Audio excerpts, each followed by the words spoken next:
안녕하세요. 이번 시간은 제7장 구조적 가족 치료에서 상담 기법에 대한 공부를 하도록 하겠습니다. 구조적 가족 치료에서 상담 기법이라는 것은 일반 상담과 마찬가지로 가족 내의 어떤 갖고 있는 구조적 변화에 항상성을 흔드는 일입니다. 따라서 가족에게는 스트레스를 증가시킬 수도 있는데요. 하지만 그 가족이 어떤 구조적 변화가 일어나야만 그 가족들이 제시한 문제를 체계적 관점에서 행동의 변화를 유도할 수가 있습니다. 상담사는 이 가족의 어떤 구조적 변화를 이루기 위해서는 자신들이 갖고 있는 현재의 어떤 문제를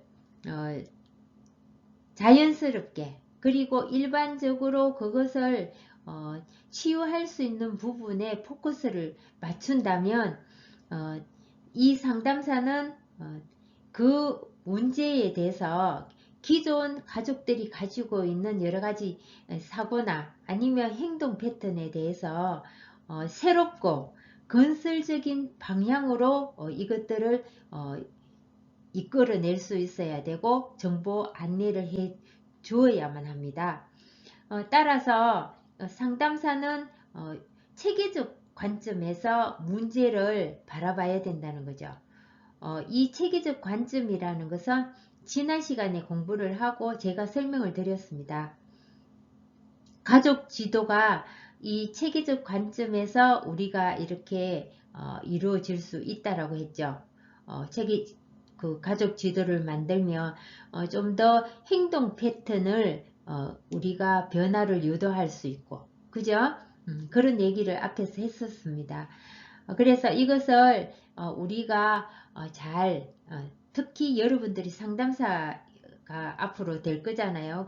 그러면 그 상담사는 그들이 가진 문제에 대해서 항상성을 흔드는 게 힘든 게 아니고요. 그들을 힘들게 하는 게 아니고 좀 더 새롭고 그리고 건강하게 이 사람들을 문제 해결을 위해서 여러분들이 전문성을 발휘해서 도와주는 겁니다.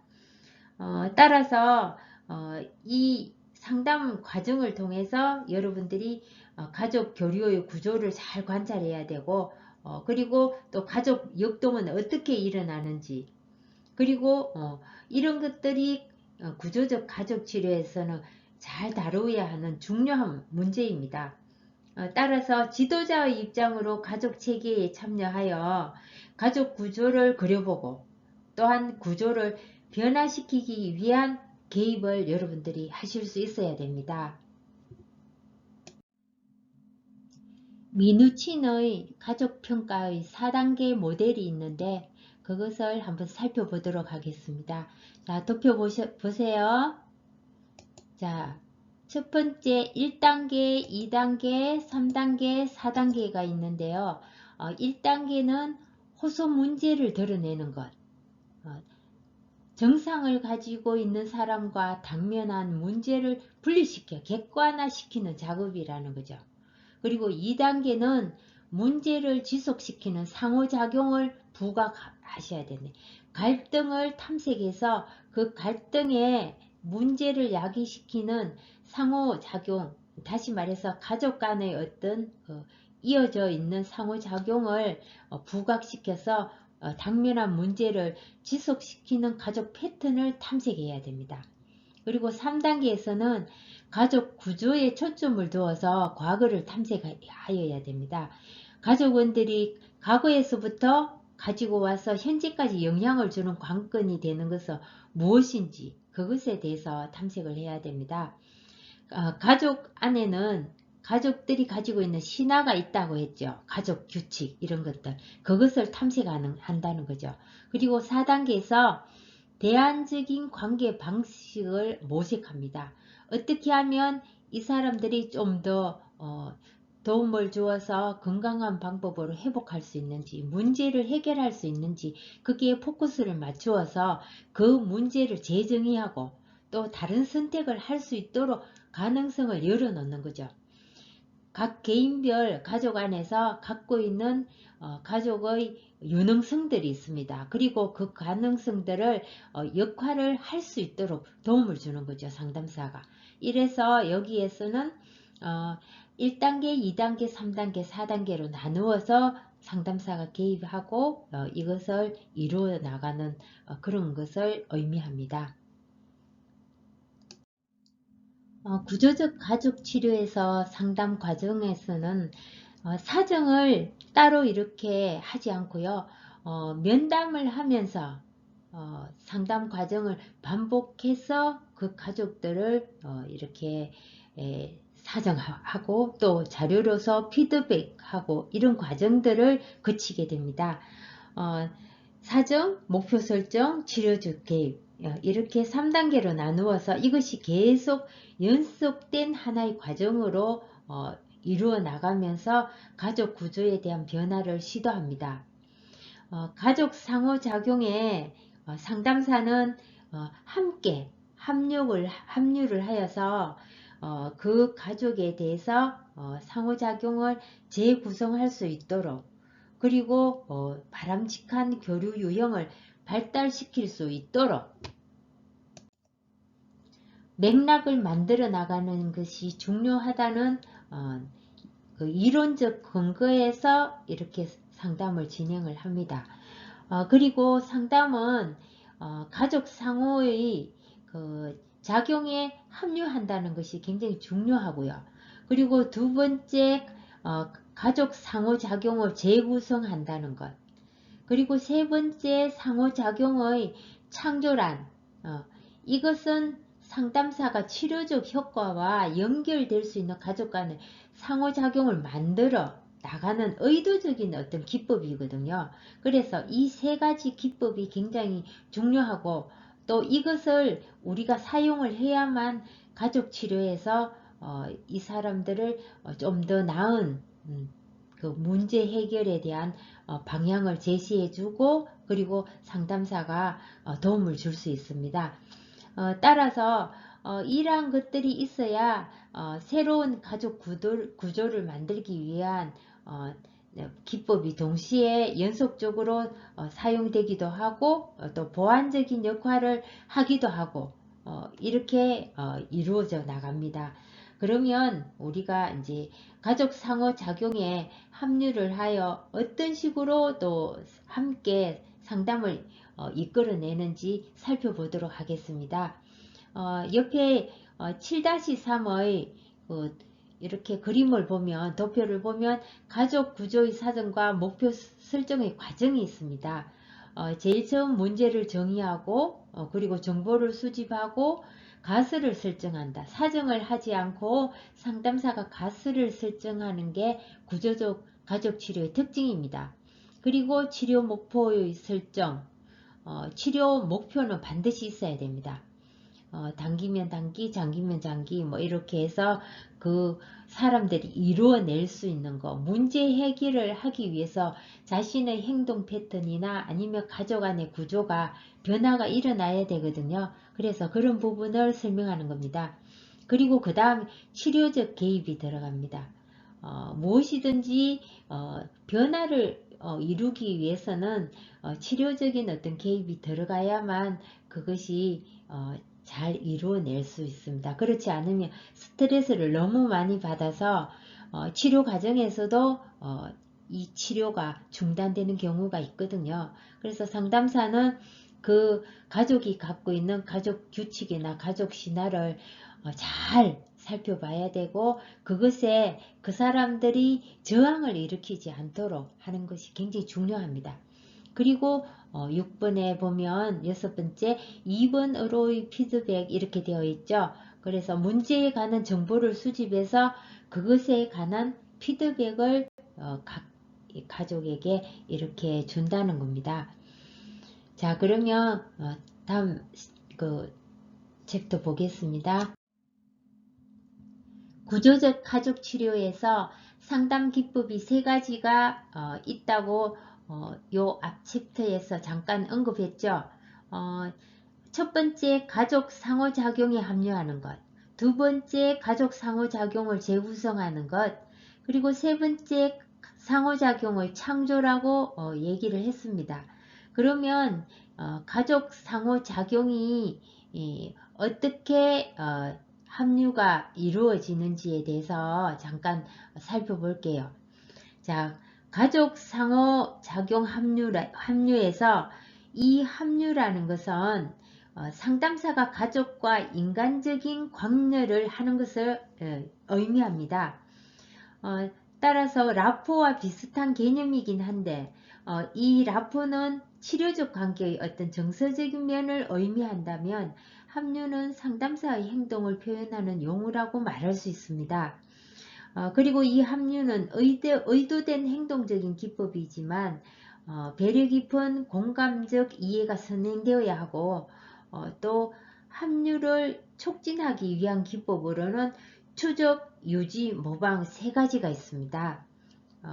우리는 가족 구조를 재구성하거나 아니면 새로운 상호작용을 만들기 위한 어떤 작업을 진행할 때는 상담사와 가족 간의 원활한 상호작용이 전제되지 않으면 치료적 변화는 기대할 수가 없습니다. 따라서 이 합류는 가족과 상담사가 신뢰 속에서 서로 협력하면서 만들어내는 과정이기 때문에 굉장히 중요한 요소라고 말할 수 있습니다. 자, 그러면 구조적 가족 치료에서 가족 상호작용에 합류하는 것은 조금 전에 추적, 유지, 모방의 세 가지 기법이 있다라고 했죠.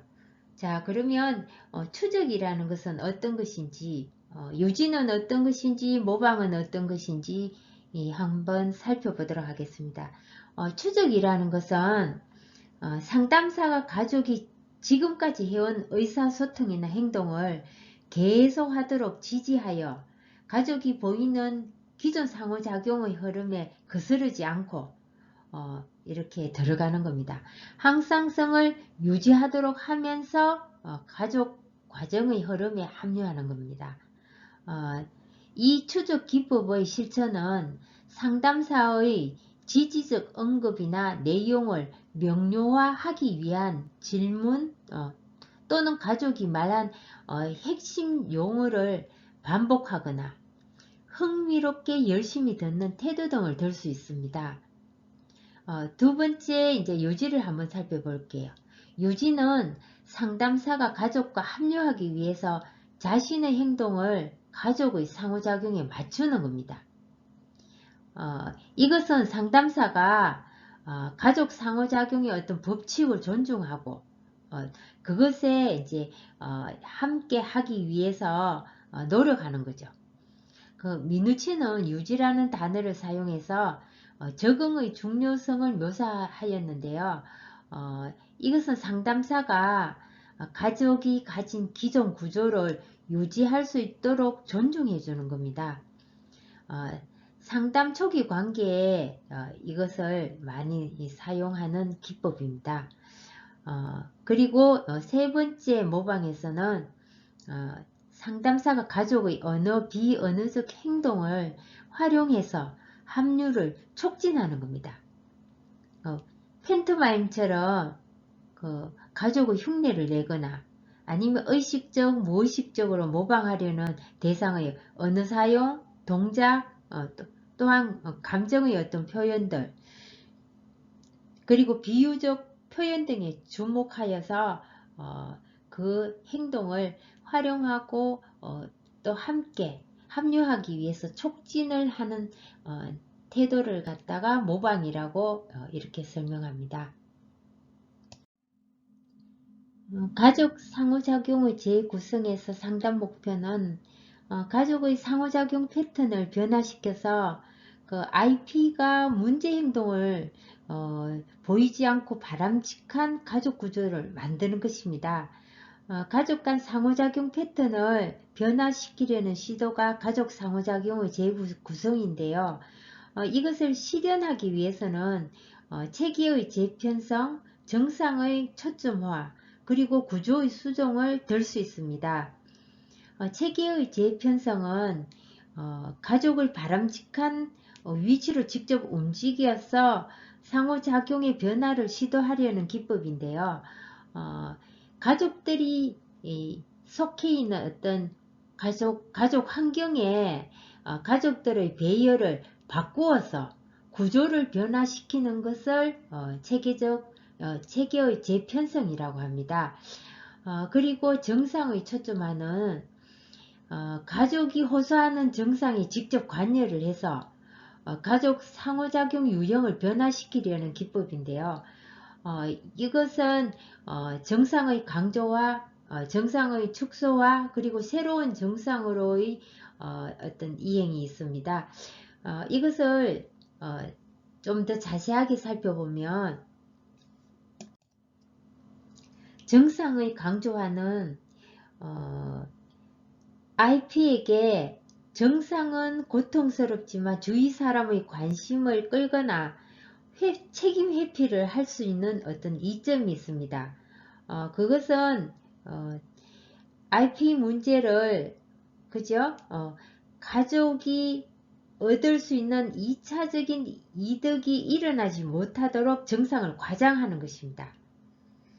자, 그러면 정상의 축소화는 반대로 정상의 강조화와 역반응적인 어떤 그런 모습으로 IP의 정상의 중요성을 경감시키는 기법입니다.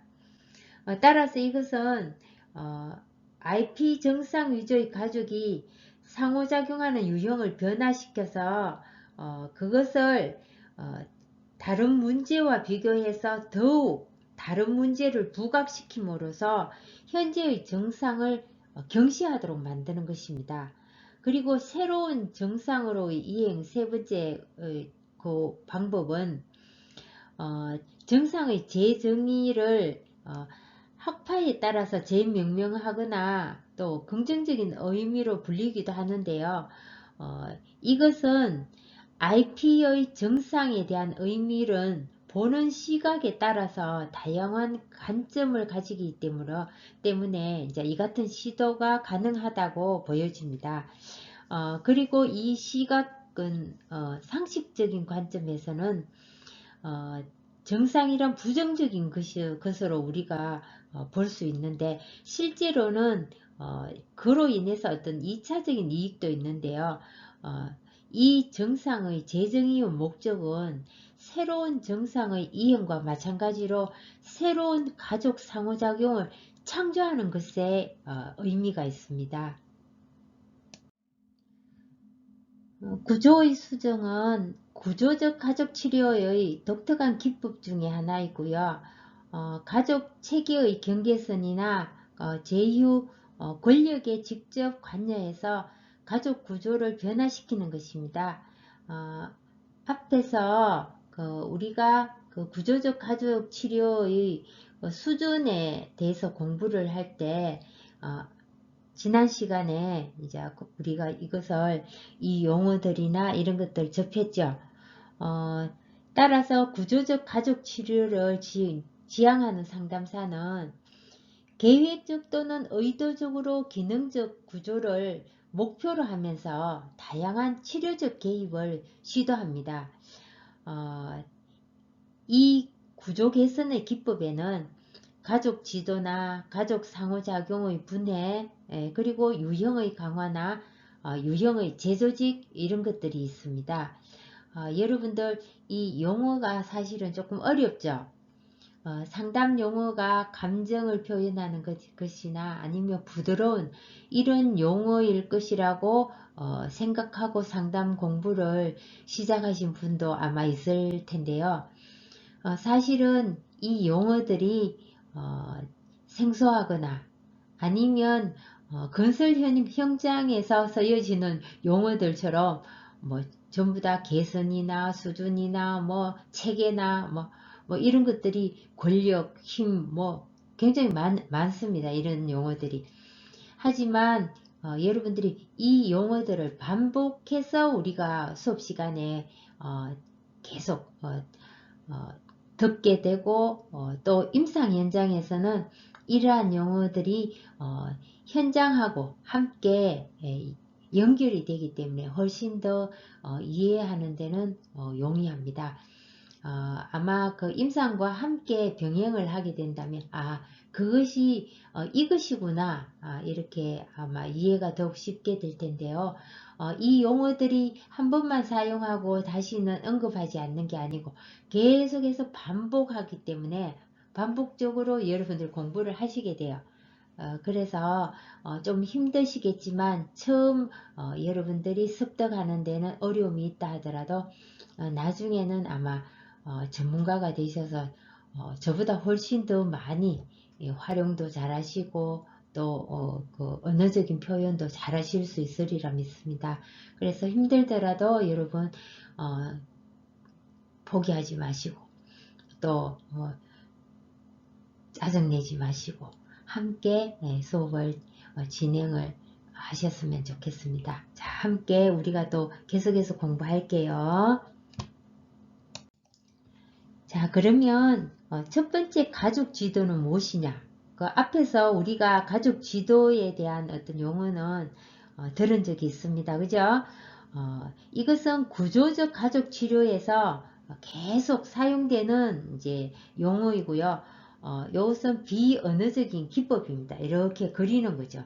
그야말로 지도.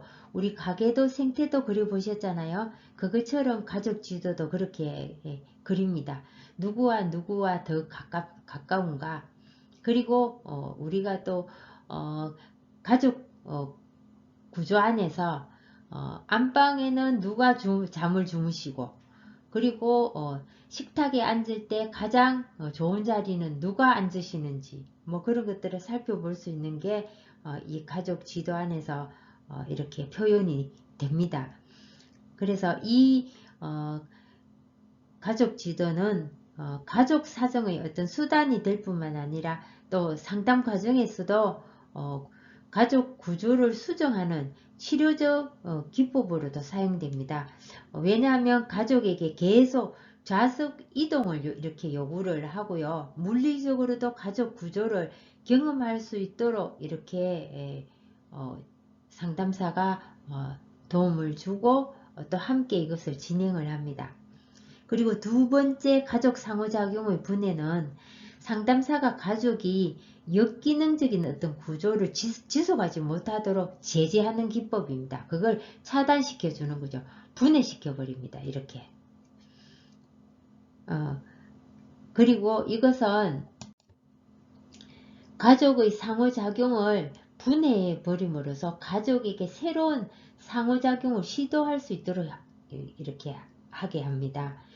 미누치는 상호작용의 분해를 스트레스의 증가라고도 불렀는데요. 가족이 정상 위주로 상호작용을 하게 되면 가족은 어느 정도의 스트레스를 경험하게 됩니다. 따라서 이러한 스트레스는 새로운 상호작용을 시도한다는 미지에 대한 어떤 불안함 이런 것이라고 보기보다는 상담사가 이렇게 가족의 고착되어 있는 상호작용에 그 스트레스를 증가시킴으로써 새로운 가족 상호작용에 대한 불안이나 스트레스를 상대적으로 경감시키는 것입니다. 자, 그리고 세 번째 가족 상호작용의 차단은 상호작용을 분해하는 기법의 하나인데요. 상담사가 가족에게 익숙한 상호작용 유형을 방해하는 것입니다. 이 차이의 강조는 상담사가 가족 사이에 존재하는 태도의 상이점, 서로 다른 점을 강조함으로써 협력 체계를 이룬 기존의 상호작용을 분해시켜 버립니다.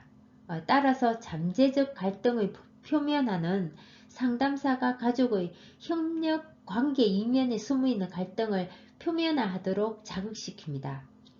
그리고 네 번째 가족 상호작용의 강화는 가족 구조의 개선을 목적으로 가족 상호작용의 여러가지 유형 중 일부분을 강조하는 기법입니다.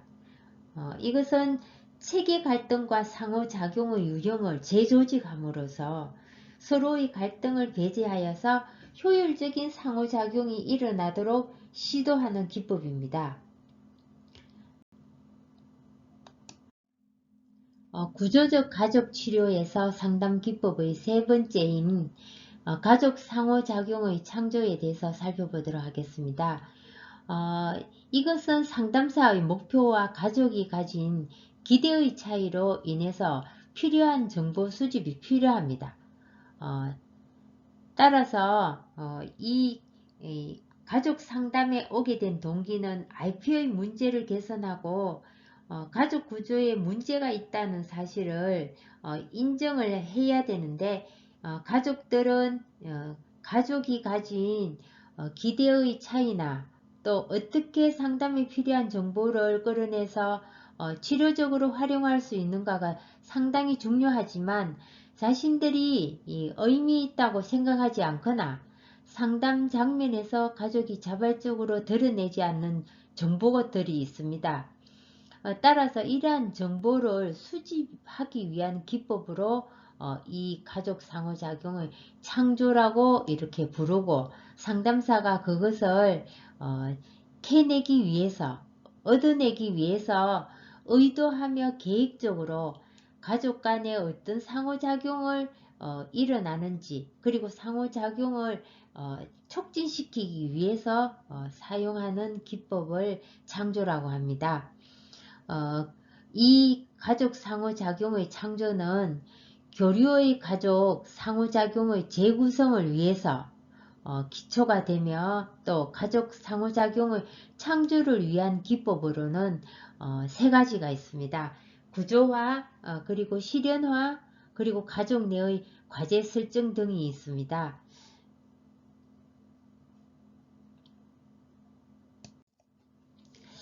먼저 구조화에 대해서 살펴보도록 하겠습니다. 이 구조화는 상담사가 가족 상호작용에 어떤 영향을 주기 위해서 가족에게 관여하는 방법을 의도적으로 구조화하는 경우가 있는데요.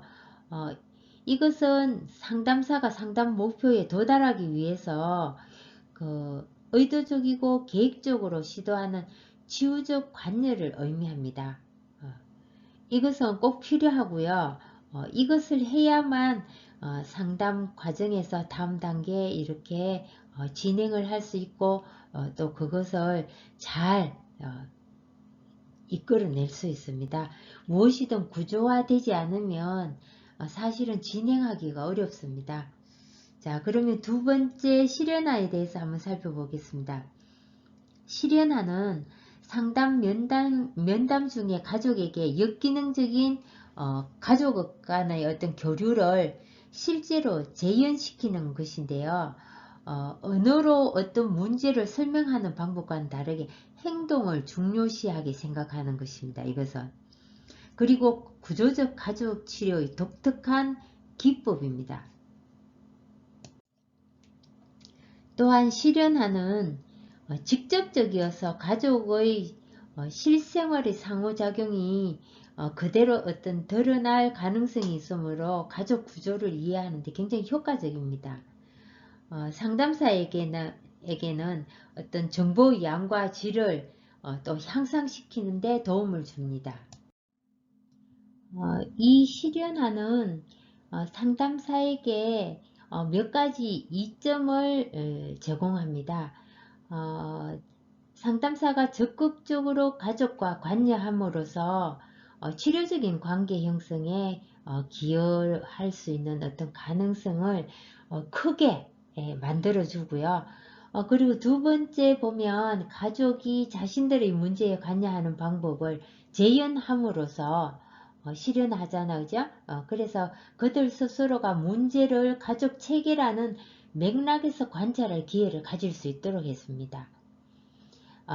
그리고 또 가족이 문제에 대해서 서로 이야기하는 것이 아니고 실현화에 대한 그 문제를 실제로 경험하고 각각에 관여하기 때문에 구조 변화가 일어날 가능성도 커집니다.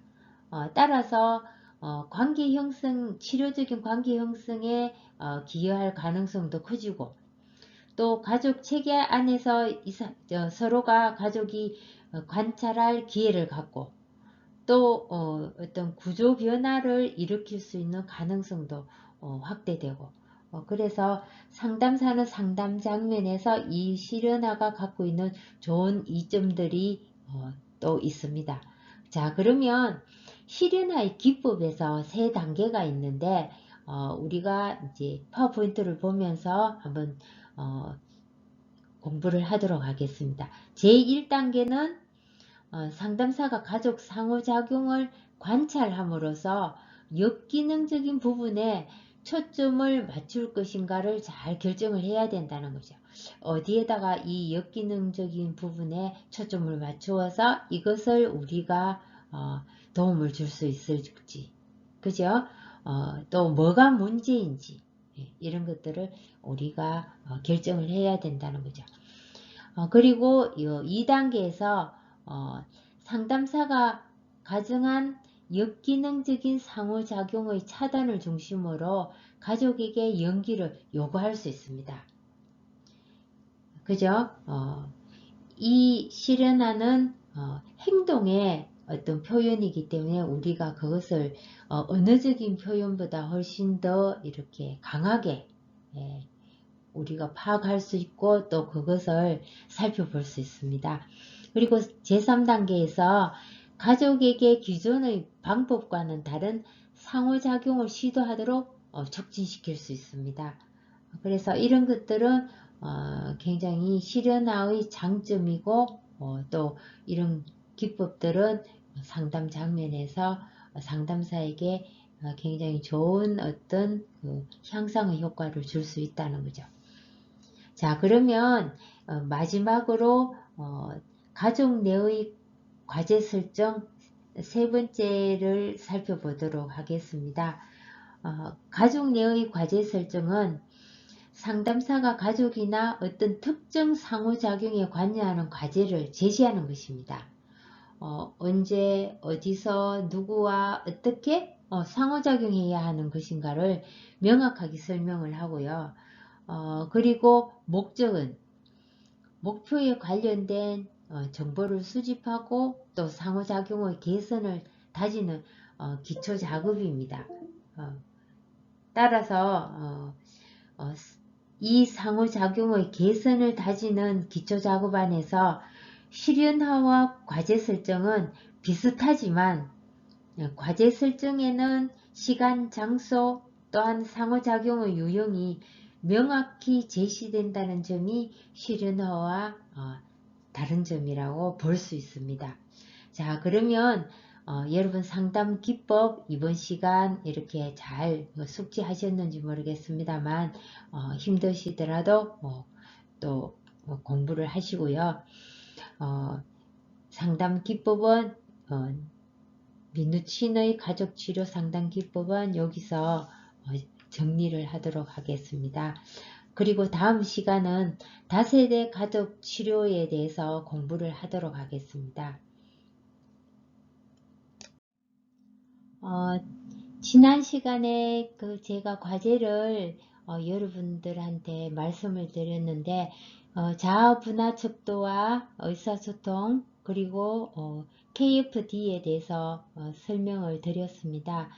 지금 과제를 제출하신 분이 4분 계시고 또 그것은 전부 다 1학년이었습니다. 근데 이제 오늘 지금 선배 되는 5학기 김지혜 씨가 보내왔습니다. 그래서 23일까지니까 여러분들이 수정해서 그렇게 잘 한 번 더 보시고 또 참고해서 또 보시고 이렇게 해서 제출해 주시면 감사하겠습니다.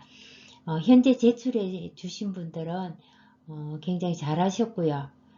또 그 중에서 박미경 선생님이나 김지혜 선생님은 표지도 아주 예쁘게 레포터 표지를 만들어서 그렇게 첨부해 주셨습니다. 여러분들 과제는 제가 다시 학교에 제출을 해야 되는 겁니다. 제가 갖고 있는 게 아니고요. 그것을 출력해서 학교에 제출하기 때문에 가능하면 대학원생답게 좀 깔끔하게 그렇게 만드셔서 보고서, 예, 우리가 표도 있죠. 표를 이렇게 어떤 그 규정된 그 보고서 양식은 없으니까 여러분들이 만드셔서 표 안에 자기의 어떤 그 성별, 또 이름, 그리고 자신의 학번 이런 것들 명확하게 적으셔서 그렇게 제출해 주시면 감사하겠습니다. 자, 그러면 시청하시느라고 수고 많으셨고요. 다음 시간에 뵙도록 하겠습니다. 감사합니다.